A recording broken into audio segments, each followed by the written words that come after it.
Hello everyone. आज का हमारा टॉपिक है पेडिग्री एनालिसिस। तो सबसे पहले हमें ये पता होना चाहिए कि पेडिग्री एनालिसिस होता क्या है, और इससे पहले ये पता होना चाहिए कि पेडिग्री क्या होती है।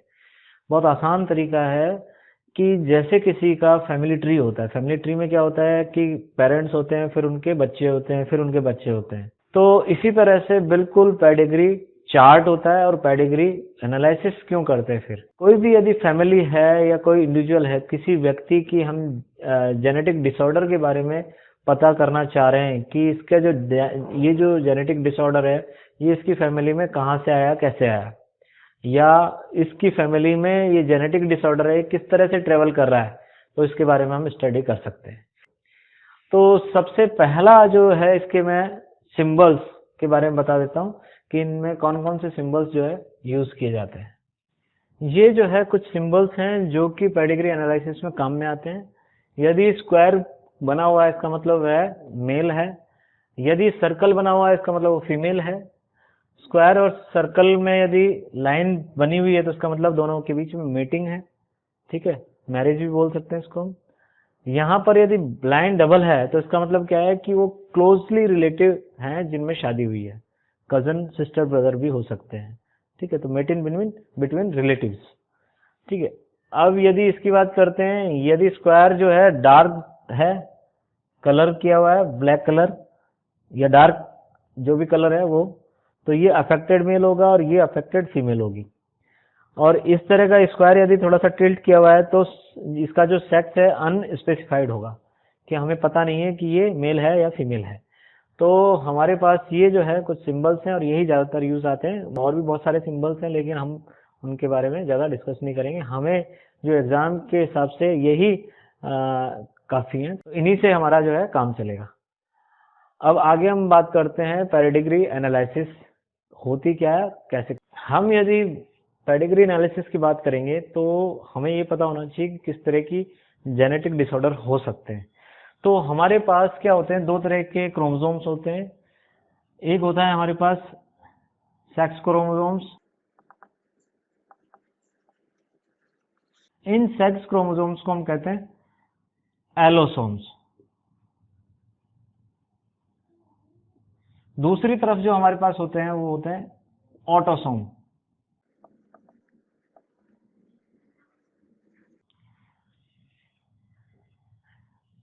अब यदि इनहेरिटेंस जो है एलोसोम रिलेटेड है, सेक्स क्रोमोसोम से रिलेटेड है, तो इसको बोलेंगे एलोसोम इनहेरिटेंस।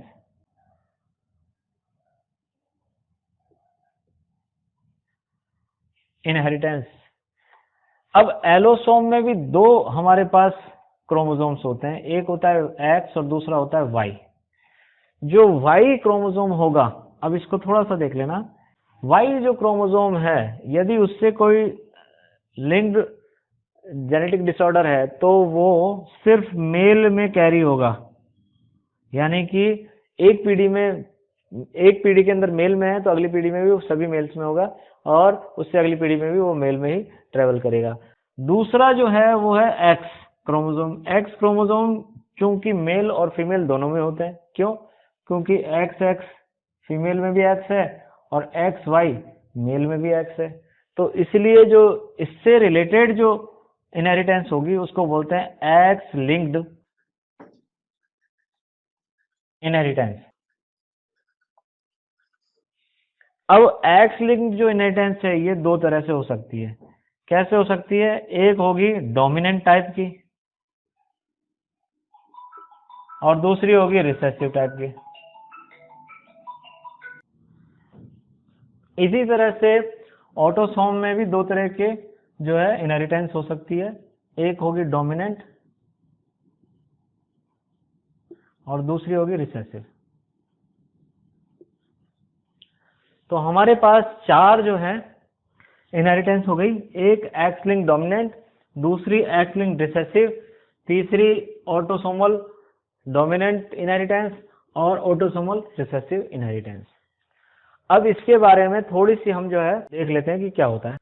अब हम देख लेते हैं कि एक्स लिंक्ड जो इनहेरिटेंस है और ऑटोसोमल जो इनहेरिटेंस है उसमें क्या हमें दिखाई देता है। देखो, डोमिनेंट कैरेक्टर जो होगा वो हर पीढ़ी में ट्रेवल करेगा, और डॉटर या सन दोनों जो है उसमें उससे अफेक्टेड मिलेंगे। इसी तरह से ऑटोसोमल में होगा कि उसमें डॉटर और सन दोनों के दोनों ही जो है अफेक्टेड मिलेंगे, और इसमें स्किपिंग जो है, स्किपिंग नहीं पाई जाएगी।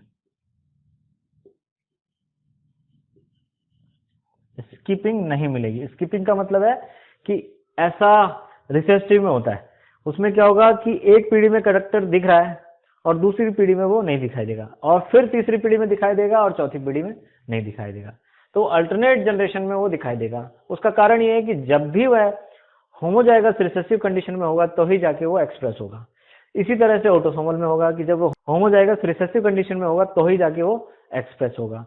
तो यहाँ पर क्या होगा कि मदर जो है वो सन मदर अफेक्टेड जो मदर है उससे सन में ट्रांसफर होगा, और अफेक्टेड फादर से ये डॉटर में ट्रांसफर होगा।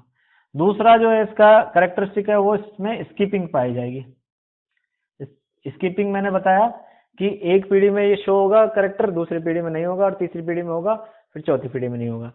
सेम यही चीज जो है ऑटोसोमल रिसेसिव में होगी, यानी कि मदर का जो कैरेक्टर है वो सन में ट्रांसफर होगा, और फादर का जो कैरेक्टर है वो डॉटर में ट्रांसफर होगा, और इसमें भी स्किपिंग पाई जाएगी। तो इन कैरेक्टरिस्टिक्स के आधार पर हम पेडिग्री एनालिसिस आराम से कर सकते हैं। कोई भी यदि पेडिग्री एनालिसिस करनी है तो हम उसको चार्ट को देखेंगे। पेडिग्री चार्ट देखा, पेडिग्री चार्ट में अभी हम इसको आगे एग्जांपल्स के साथ देखेंगे। तो अब बात करते हैं कुछ एग्जांपल्स की। ये कुछ पेडिग्री चार्ट्स हैं, इनका हम स्टडी करते हैं। पहला जो चार्ट है इसमें देखते हैं कि पहली पीढ़ी में कोई भी जो है इंडिविजुअल इन्फेक्टेड या अफेक्टेड नहीं है, दूसरी पीढ़ी में भी कोई अफेक्टेड नहीं है, तीसरी पीढ़ी में ये लक्षण प्रकट होता है, और चौथी में प्रकट हो रहा है। तो इसका मतलब क्या है कि ये जो इंडिविजुअल्स हैं ये जो है रिसेसिव कोई करेक्टर को कैरी करके ले रहे हैं, और इसमें ये जो होमोजाइगस कंडीशन में ये करेक्टर आ रहा है। ठीक है, यदि पेरेंट्स में वो करेक्टर शो नहीं हो रहा है और उसके जो डॉटर या सन है उसमें वो करेक्टर शो हो रहा है, तो इसका मतलब वो कहीं ना कहीं से रिसेसिव करेक्टर है। अब हमने ये पहचान लिया कि वो रिसेसिव करेक्टर है, लेकिन वो ऑटोसोमल है या एक्स लिंक्ड है, इसको भी आइडेंटिफाई करते हैं। तो पहला ये देख लेते हैं कि जिनके पेरेंट्स अनअफेक्टेड हैं और उनके यदि सन अफेक्टेड हैं तो वह जो करेक्टर है वो ऑटोसोमल या एक्स लिंक दोनों में पाया जाता है। इट मीन्स इससे हम ये नहीं पता लगा सकते कि ये ऑटोसोमल है या एक्स लिंक्ड है। लेकिन कोई डॉटर यदि अफेक्टेड है और उसके पेरेंट्स अफेक्टेड नहीं हैं, जैसे इसमें भी हो रहा है ये, तो इसका मतलब ये निश्चित तौर से ऑटोसोमल रिसेसिव का एग्जाम्पल है। ठीक है, तो ये जो है पूरा का पूरा ऑटोसोमल रिसेसिव का एक एग्जाम्पल है। इसमें ये वाला जो इस पर फोकस करेंगे और इस पर फोकस करेंगे। तो ये जो ऑटोसोमल रिसेसिव का है, इट मीन्स यहाँ पर कोई जीन जो है, मान लेते हैं कोई जीन हेट्रोजाइगस कंडीशन में रिसेसिव था, जैसे ए और स्मॉल ए, इसी तरह से ए और स्मॉल ए, और ये यहाँ पर स्मॉल ए और स्मॉल ए के रूप में शो हुआ।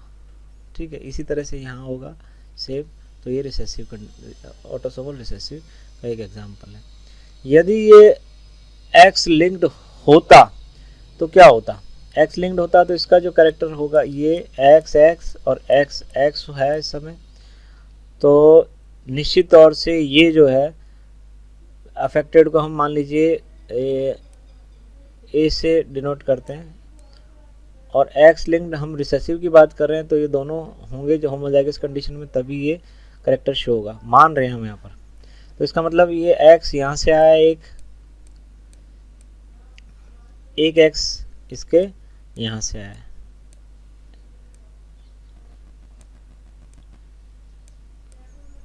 ये जो एक्स ए है, ये यदि मेल में होता है तो ये कैसा होना चाहिए, ये निश्चित तौर से अफेक्टेड शो होना चाहिए। इट मीन्स ये जो है इस अफेक्टेड होता तो जाके डॉटर अफेक्टेड पैदा होती।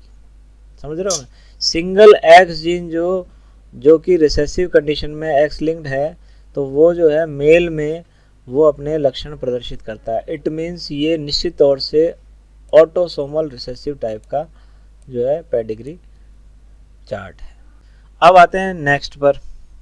इसमें देख रहे हैं कि इस पीढ़ी में भी जो है अफेक्टेड हैं, इस वाली पीढ़ी में भी अफेक्टेड हैं और इस वाली पीढ़ी में भी अफेक्टेड हैं। इट मीन्स हर एक पीढ़ी के अंदर ये जो है कोई ना कोई इंडिविजुअल अफेक्टेड है। इट मीन्स ये कैसा है, निश्चित तौर से ये डोमिनेंट टाइप का ट्रेट है, डोमिनेंट टाइप की पेडिग्री है।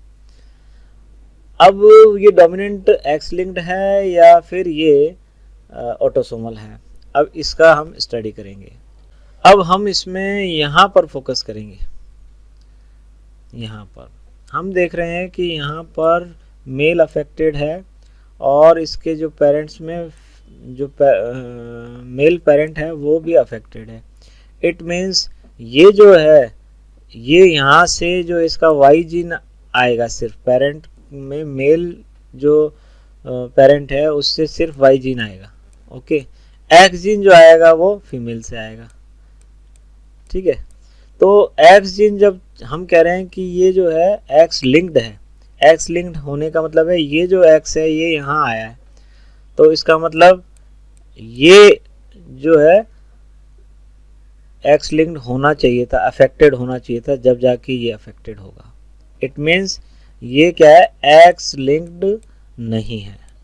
कैसा है, डोमिनेंट तो है लेकिन एक्स लिंक्ड नहीं है, तो सिंपल सा क्या हो गया फिर, एक्स लिंक्ड नहीं है। इट मीन्स ये क्या है, एक्स लिंक्ड नहीं है, तो एक्स लिंक्ड नहीं है तो क्या हो गया, सिंपल सा ऑटोसोमल डोमिनेंट टाइप का ये है, तो ये भी ऑटोसोमल डोमिनेंट टाइप। अब ई वाले पर आते हैं। ई वाले पर देखेंगे हम तो क्या है कि इसमें एक चीज़ हमें दिखाई दे रही है इस वाले में, कि ये पहली पीढ़ी में दिखाई दे रहा है करेक्टर, फिर दूसरी में नहीं दिखाई दे रहा, फिर तीसरी में दिखाई दे रहा है, यहाँ पर दिखाई दे रहा है। इट मीन्स ये किस तरह का जो करेक्टर होगा, ये रिसेसिव टाइप का होगा। ठीक है, रिसेसिव अब ऑटोसोमल है या एक्स लिंक्ड है, इस पर चर्चा करते हैं। तो हमने क्या है कि ये जो जीन है ये एक्स और वाई है। ठीक है, एक्स वाई है, ये एक्स एक्स है, ये अफेक्टेड है। मान लेते हैं कि ये अफेक्टेड है एक्स के कारण, एक्स लिंक्ड है तो ये एक्स के कारण अफेक्टेड है। तो इट मीन्स ये जो एक्स है ये आगे जाना चाहिए, तो फीमेल में जाएगा ये एक्स, मेल में तो जाएगा नहीं एक्स। ओके, मेल में एक्स जो जाएगा वो इस फीमेल का होगा।